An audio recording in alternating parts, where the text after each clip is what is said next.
Good evening students, आप सभी का फिर से स्वागत है हमारे लोटस स्कूल के पेज पे। और आई होप कि आपकी पढ़ाई भी अच्छे से चल रही होगी। सबसे पहले स्टूडेंट आपको दो तीन चीज़ों के बारे में बता देना बहुत ज़्यादा ज़रूरी है। पहला कि जैसे कि पहले भी पिछले क्लास में बता दिया गया है, वो है आपका अटेंडेंस का, कि आप ज़्यादा से ज़्यादा हर वीडियोज़ को देखें और उस पर अटेंडेंस जो है अपना ज़रूर से ज़रूर लगा दें, ताकि हम यहाँ आपका अटेंडेंस बना सकें। क्योंकि रजिस्ट्रेशन के लिए 75% अटेंडेंस का होना बहुत ज़्यादा जरूरी है। रजिस्ट्रेशन से आती है दूसरी बात आपकी, जो है कि आपके स्कूल के पेज पे जो व्हाट्सएप ग्रुप है उस पर एक नोटिस भेजा गया है, जिसमें आपको कुछ खास डॉक्यूमेंट्स को रेडी करने के लिए कहा गया है। आप जल्द से जल्द उन डॉक्यूमेंट्स को रेडी करके अपने पास रख लें, क्योंकि किसी भी वक्त स्कूल से आपको ऐसा इन्फॉर्मेशन जा सकता है कि रजिस्ट्रेशन के लिए उन सब चीज़ों की ज़रूरत है और आप तुरंत अपना रजिस्ट्रेशन जो है करवा लें। इसके अलावा अगर आपको इस वीडियो में या पिछले किसी भी वीडियो में कहीं पे भी कोई डाउट हो तो आप डायरेक्ट लाइव कमेंट में पूछ सकते हैं, या फिर आप में से मैक्सिमम के पास मेरा नंबर भी होगा, आप पर्सनल मैसेज करके भी व्हाट्सएप पे पूछ सकते हैं, या फिर ग्रुप पे भी जाके पूछ सकते हैं। और जो भी डाउट है आपका, या तो ग्रुप पे या आपको पर्सनल मैसेज करके या फिर नेक्स्ट वीडियो में उसको क्लियरिफाई कर दिया जाएगा। ऑलराइट, अब हम आते हैं अपने क्लास पे। जो पिछले क्लास में हम लोग पढ़ चुके हैं उससे हम थोड़ा आगे बढ़ेंगे। सबसे पहले तो हम लोग देखेंगे कि पिछले क्लास में मैंने आपके चैप्टर का नाम लिख दिया था रियल नंबर्स। उसमें से बहुत से ऐसे भी स्टूडेंट होंगे जो सोच रहे होंगे कि रियल नंबर्स कौन सा चैप्टर है जो आपके बुक में नहीं दिया है, बट ये जो नंबर सिस्टम दिया हुआ है आपके बुक में, उसी चैप्टर को मैंने रियल नंबर लिखा था। बिकॉज आपको मेनली इस चैप्टर में रियल नंबर्स के बारे में ही पढ़ना है, सीखना है। ठीक है, पढ़ना नहीं कहेंगे, इसको सीखना कहेंगे, क्योंकि एक नया चीज है जो आपको मिलने जा रहा है। ऑलराइट, लेकिन उसके पहले सबसे पहले हम लोग स्टार्टिंग करते हैं अपने नेचुरल नंबर से। हम जानते हैं कि नेचुरल नंबर का सेट कौन सा होता है, जो 1 2 3 से स्टार्ट होता हुआ इंफिनिटी तक जाए।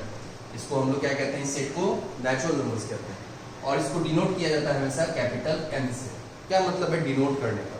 अब जैसे कि नेचुरल नंबर्स लिखना, ठीक है, आप जब अपने हायर क्लासेस में जाएंगे तो कहीं कहीं पे कुछ ऐसी चीजें होंगी जहां पे डिनोट करने के लिए n का इस्तेमाल किया जाएगा, तो वहां आपको समझ लेना है कि दैट मीन्स कि यहाँ पे नेचुरल नंबर का इस्तेमाल करेंगे, यानी कि 1 2 3 से कोई भी नंबर हम इस्तेमाल कर सकते हैं। ऑलराइट, और ये बहुत इंपॉर्टेंट है, इन साइन को याद रखना। ठीक है, इसके अलावा हम जानते हैं कि जब जीरो ऐड कर देते हैं हम नेचुरल नंबर के सेट में, तो ये जो नया सेट हमारे पास आता है इसको हम लोग क्या कहते हैं, होल नंबर कहते हैं, जिसको कैपिटल W से डिनोट किया जाता है।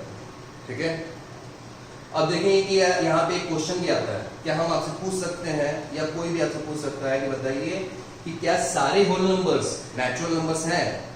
तो नहीं, सारे होल नंबर्स नेचुरल नंबर्स नहीं है। लेकिन अगर हम रिवर्स में पूछे कि क्या सारे नेचुरल नंबर्स होल नंबर्स है, तो यस, सारे नेचुरल नंबर्स होल नंबर्स हैं, क्योंकि नेचुरल नंबर्स में आने वाला जितना नंबर है वो सब होल नंबर्स में आता है। बट होल नंबर में एक ऐसा नंबर है जीरो, जो नेचुरल नंबर में नहीं आता है। दैट मींस कि zero is the only whole number which is not a natural number. समझ में आ गया? आगे बढ़ते हैं।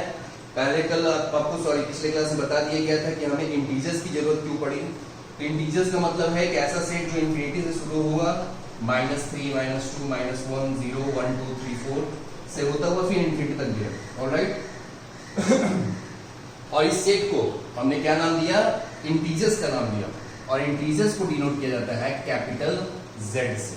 अब आप फिर सवाल पूछेंगे कि सर नेचुरल नंबर का पहला लेटर लिया गया N, और फिर होल नंबर में पहला लेटर लिया गया W, बट इंटीजर्स में हम लोग I क्यों नहीं लिए, Z क्यों लिए?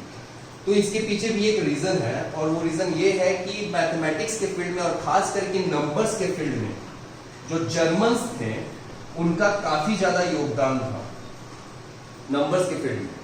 और वो जर्मन्स जो थे वो दो खास वर्ड का इस्तेमाल करते थे। एक था ZAHL ज़ैल, और दूसरा था ज़ैलन।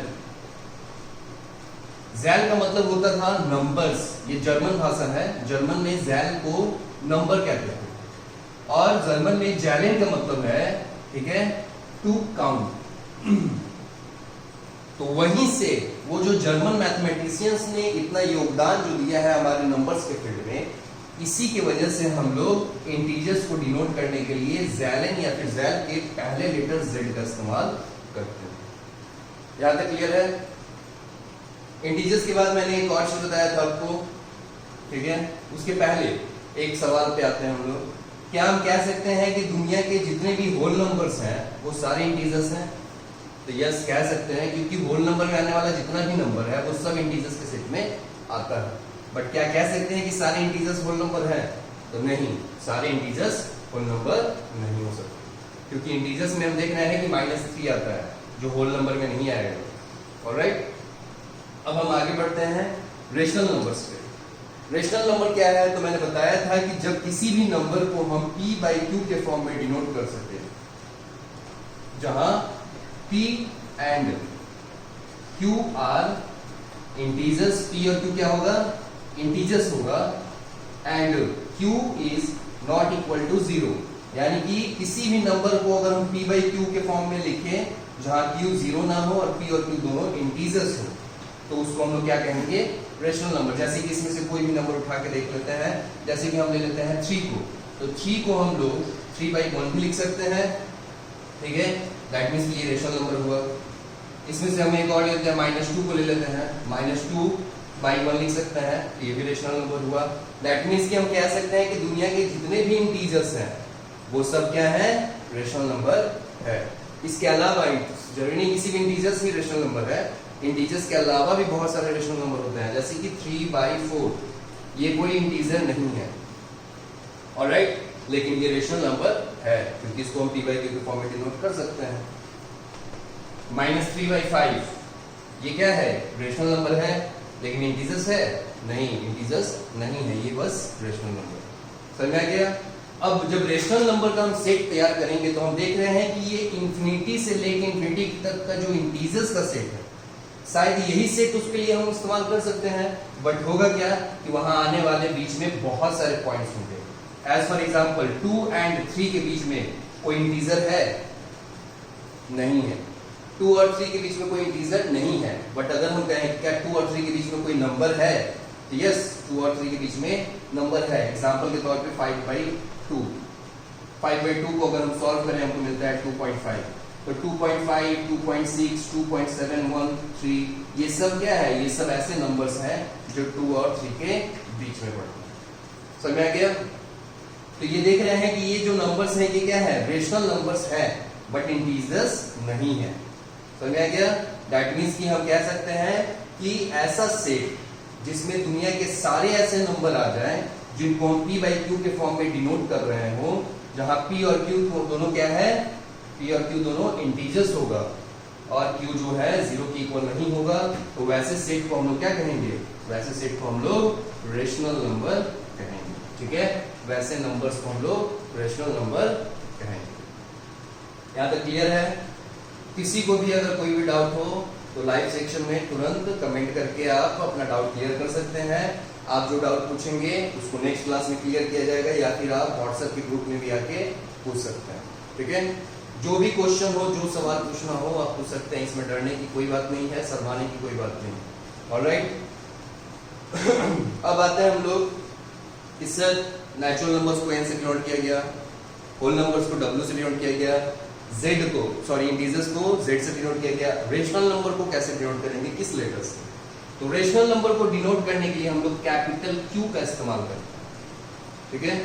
अब आप फिर पूछेंगे कि सर कैपिटल Q का इस्तेमाल क्यों होगा, ठीक है? तो रेशनल नंबर को देख रहे हैं हम किस सेट में होता है? वो फॉर्म में, सॉरी, p/q के फॉर्म में। p/q के फॉर्म का होने का मतलब क्या है? यानी कि किसी खास इंटीजर में किसी खास इंटीजर से डिवाइड किया जा रहा है, ऑलराइट? और हम जानते हैं, ऑलरेडी पढ़ चुके हैं कि जब हम किसी नंबर में जैसे कि 2 से डिवाइड करते हैं तो हमको क्या मिलता है? 3। ये 3 मेरा क्या कहलाता है? ये बता सकता है? ये तो 5, 6 का बच्चा ही बता सकता है कि जब हम किसी खास नंबर में किसी खास नंबर से डिवाइड करते हैं तो जो वैल्यू हमको मिलता है उसको हम लोग क्या कहते हैं? QUOTIENT।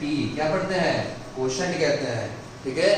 और इसी क्वोशंट के जो Q है, फर्स्ट लेटर Q, क्योंकि ये जो फॉर्म में है p/q, तो ये क्या है? हमको एक आंसर देता है, हमको एक क्वोशंट देता है। तो ये क्वोशंट का जो पहला लेटर है Q, उसी के वजह से रेशनल नंबर को हम लोग कैपिटल Q से डिनोट करते हैं, ठीक है? यहाँ तक आपका सबका क्लियर है? किसी को कोई डाउट होगा तो पूछ सकता है। चलिए अब हम लोग आगे बढ़ते हैं। सर रेशनल नंबर तक तो हम लोग जान गए। पिछले क्लास में की रेशनल नंबर के बारे में बात हुआ था, क्या उसके बारे में आज पढ़ेंगे? तो पढ़ेंगे, लेकिन उसके पहले हम लोग रेशनल नंबर के बारे में थोड़ा और डिस्कशन कर लेंगे।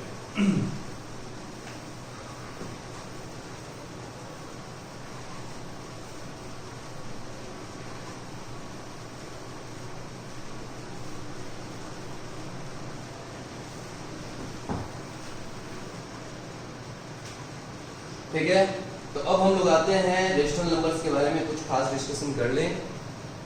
रेशनल नंबर के बारे में अगर हम बात करते हैं या किसी भी नंबर की बात करें, उससे पहले एक तो छोटा सा सवाल हम पूछना चाहेंगे आप लोगों से। बताइए 2 और 3 के बीच में कितने नंबर्स हैं, कितने रेशनल नंबर आप ढूंढ सकते हैं? ठीक है, तो याद रखेंगे कि 2 और 3 के बीच में कितने रेशनल नंबर हैं? Infinite number of rational numbers. ठीक है, किसी भी दो नंबर के बारे में अगर पूछा जाए आपसे, चाहे कोई भी पूछता है, अगर आपको कोई 2 3 दे दिया, 2 दे दिया, 2.5 दे दिया, 3 3.5 दे दिया, और आपसे पूछा जाए कि उन दोनों नंबर्स के बीच में कितने रेशनल नंबर हैं, याद रखिएगा रेशनल नंबर, इंटीजर्स नहीं पूछे हम आपसे। अगर हम आपसे पूछते हैं कि बताइए 4 और 6 के बीच में कितने इंटीजर्स हैं, तो 4 और 6 के बीच में याद रखेंगे कि सिर्फ एक ही इंटीजर है 5। लेकिन अगर हम पूछते हैं आपसे कि बताइए कि 4 और 6 के बीच में कितने रेशनल नंबर हैं, तो याद रखेंगे कि 4 और 6 के बीच में infinite number of rational numbers हैं। ठीक है, अब इनको ढूंढेंगे कैसे?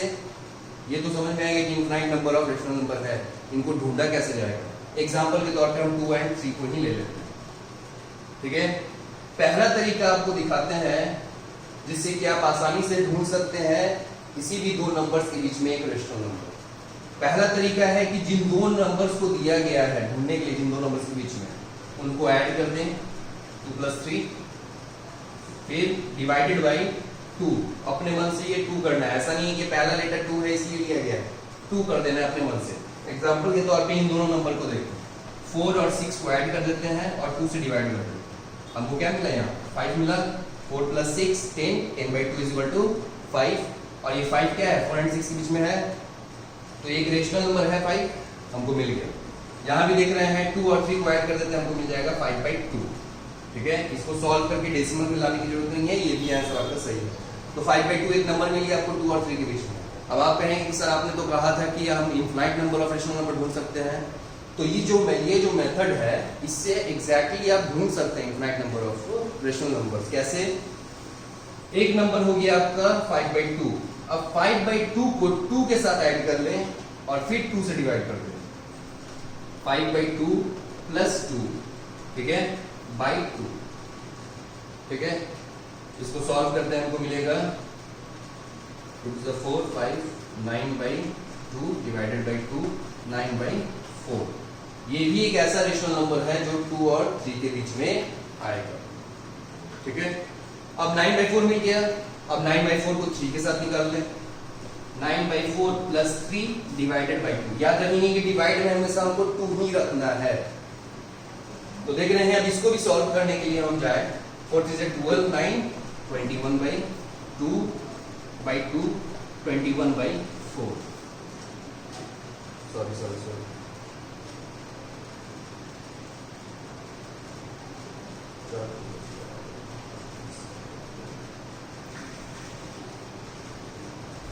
सॉरी ये 4 आएगा यहाँ, और ये हो जाएगा आपका 8। ठीक है, तो ये 21/88 भी क्या है? ये भी आपका एक रेशनल नंबर है जो 2 और 3 के बीच में पड़ता है। अब आप देखेंगे कि इस मेथड से हम निकाल तो सकते हैं, infinite number of rational number निकलेगा। फिर हम 21/8 को 9/4 के साथ ऐड करके 2 से डिवाइड कर दें, फिर एक नया रेशनल नंबर मिल जाएगा।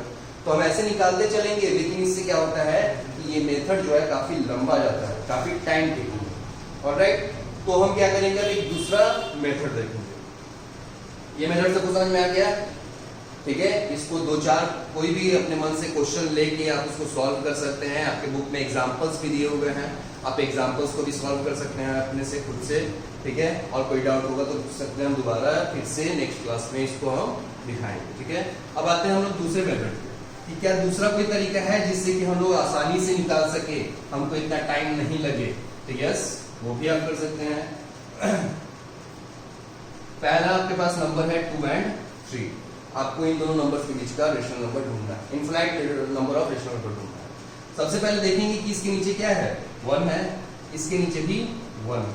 देख रहे हैं इस केस में, दोनों केस में आपका दोनों डिनोमिनेटर जो है क्या है, सेम है। अब जब डिनोमिनेटर सेम है तो आपको कुछ नहीं करना। हम देख रहे हैं कि एक रेशनल नंबर है 2/1, ये भी एक रेशनल नंबर है, और हम जानते हैं कि एक रेशनल नंबर में हम न्यूमरेटर और डिनोमिनेटर दोनों पे, न्यूमरेटर एंड डिनोमिनेटर दोनों में किसी भी खास नंबर से मल्टीप्लाई कर सकते हैं। ठीक है, यानी कि ये 2/1 है तो 2/1 में ऊपर भी हम क्या करते हैं, 100 से मल्टीप्लाई कर दिए और नीचे भी 100 से, तो हमको क्या मिल जाएगा यहाँ पे नंबर 200/100। यहां देखते हैं, यहां भी हम क्या करते हैं, ऊपर और नीचे दोनों में 100 से मल्टीप्लाई करते हैं। क्यों? क्योंकि हमको अपना डिनोमिनेटर जो है इस जगह पे सेम रखना है। यहाँ भी 1 है, यहाँ भी 1 है, तो हमको बस इस फॉर्मूला में हमको बस इतना ही ध्यान रखना है कि इस मेथड में हमको डिनोमिनेटर सेम चाहिए। ठीक है, तो 100 से मल्टीप्लाई कर दिए, हमको क्या मिल गया, 300/100। अब देख रहे हैं यहाँ पे कि डिनोमिनेटर तो सेम है दोनों का। ठीक है, 100 है, न्यूमरेटर के बीच में काफी डिस्टेंस है कि नहीं, तो ये जो न्यूमरेटर के बीच का डिस्टेंस है वो सारे आपके वो रेशनल नंबर हो जाएंगे जो 2 और 3 के बीच में आते हैं। दैट मींस कि 201/100, 202/100, 203/100, 204/100 से लेकर कहां तक 300 है, 300 को नहीं लेना है उससे एक पहले, यानी कि 299/100। तो अब देख रहे हैं यहाँ पे कितने नंबर्स हमको मिल गए, 200 से लेकर 300 के बीच में 100 नहीं 99 ऐसे नंबर मिल जाएंगे जो 2 और 3 के बीच में। अब तो ये हो गया कि 99 नंबर्स पूछा गया है। अगर हमसे 1000 नंबर्स पूछा जाए तो हम क्या करेंगे, इसमें बस 1000 से मल्टीप्लाई कर देंगे। 1000 से मल्टीप्लाई करके ये क्या हो गया 2000, ये 3000 का 2000 हो गया। अब 2000 से लेके 3000 तक के जितने नंबर्स हैं, 2001 प्लस 2002, 2003, 2004 ऐसे जाते हुए 2999 तक के सारे नंबर्स को लिख दे, तो वो सारे नंबर्स 2 और 3 के बीच में आने वाले रेशनल नंबर हैं। ठीक है, ये जो मेथड है, इस मेथड में एक आध जो है प्रॉब्लम ये आपको आएगा कि अगर मान लेते हैं कि मेरा डिनोमिनेटर सेम नहीं है, जैसे कि पूछ दिया जाए कि 3/4 और 4/5 के बीच में कितने रेशनल नंबर आप ढूंढ सकते हैं और कितने रेशनल नंबर हैं। ऑलराइट, तो सबसे पहले हमको क्या करना है, दोनों का डिनोमिनेटर सेम करना है। ठीक है, 4 को क्या हम 5 बना सकते हैं, ऑफ कोर्स 1 ऐड करके बना सकते हैं, बट 1 ऐड नहीं करना है। ठीक है, रेशनल नंबर के डिनोमिनेटर को जो हमको सेम करना हो तो हमेशा मल्टीप्लाई या डिवाइड करके करें। अब 4 को 5 तो बना नहीं सकते, किसी भी नंबर से मल्टीप्लाई करके आप देख ले, 4 को 5 नहीं बनाया जा सकता, और ना ही 5 में किसी नंबर से आप डिवाइड करके उसको 4 बना सकते हैं। ऑलराइट, बात इंटीजर्स की हो रही है, इसको ध्यान रखिएगा। अब आते हैं हम लोग कि क्या हम 4 को कोई और नंबर बना सकते हैं, सीधी सी बात है, इन दोनों का एलसीएम ले लेते हैं। 4 को भी 20 बनाया जा सकता है, 5 को भी 20 बनाया जा सकता है। इन दोनों को 3/4 में 4 में किससे मल्टीप्लाई कर देंगे कि 20 हो जाएगा 5 में। अब रेशनल नंबर का मेरा क्या कहता है नियम कि अगर आप डिनोमिनेटर में किसी खास नंबर से मल्टीप्लाई किए हैं तो ऊपर भी आपको करना होगा डिनोमिनेटर में भी, यानी कि इसमें भी 5 से मल्टीप्लाई करेंगे। ऑलराइट, अब आते हैं हम लोग 4/5 जो है इसको 20 बनाने के लिए हमको 4 से मल्टीप्लाई करना पड़ेगा, और फिर मेरा नियम आ जाएगा मैथ्स का कि भाई जब आप डिनोमिनेटर में किए हैं तो न्यूमरेटर में भी करना होगा, न्यूमरेटर में भी 4 से मल्टीप्लाई करेंगे। ऑलराइट, अब देखेंगे इनके बीच में नंबर क्या हमको मिल गया 15/20, और यहाँ क्या मिल गया 16/20। डिनोमिनेटर सेम हो गया, लेकिन क्या रेशनल नंबर है वो उनके बीच पे, तो उनके बीच का रेशनल नंबर हम अभी ढूंढ नहीं सकते क्योंकि इनके बीच में अभी उतना डिफरेंस नहीं है न्यूमरेटर के बीच में। तब आप क्या करेंगे, कुछ नहीं, अपने मन से किसी भी नंबर से मल्टीप्लाई करेंगे, आपको कौन रोक सकता है। ठीक है, तो ऊपर नीचे 100 से मल्टीप्लाई कर देंगे, इसमें भी 100 से। ठीक है, तो यहाँ आपको मिल जाएगा 1500/2000 एंड यहाँ आपको मिल जाएगा 1600/2000। ऑलराइट, अब जब ये मिल गया तो हमको कौन से रेशनल नंबर ढूंढने हैं जो 3/4 एंड 4/5 के बीच में पड़ता है। याद रखेंगे कि ये सब वैल्यू सेम है, कहीं भी चेंज नहीं हुआ है। तो 1501/2000 पहला नंबर, 1502/2000 दूसरा नंबर, 1503 बाई 2000 तीसरा नंबर से लेकर हम लोग कहां तक जा सकते हैं 1600 से एक पहले यानी कि 1599 बाई 2000 तक। ये जितने रेशनल नंबर हैं वो सारे रेशनल नंबर आपको 3/4 एंड 4/5 के बीच में ही पढ़ते हैं। समझ में आ गया? क्लियर है ये मेथड भी? चलिए आज के लिए यहीं तक रहने देते हैं हम लोग। जितना बताया गया उसको और ज्यादा से ज्यादा रिवाइज कीजिए, 2 बार 3 बार वीडियो को देखिए। जो चीज नहीं समझ में आ रहा है उसको आप कमेंट सेक्शन पे पूछ सकते हैं। Thank you very much.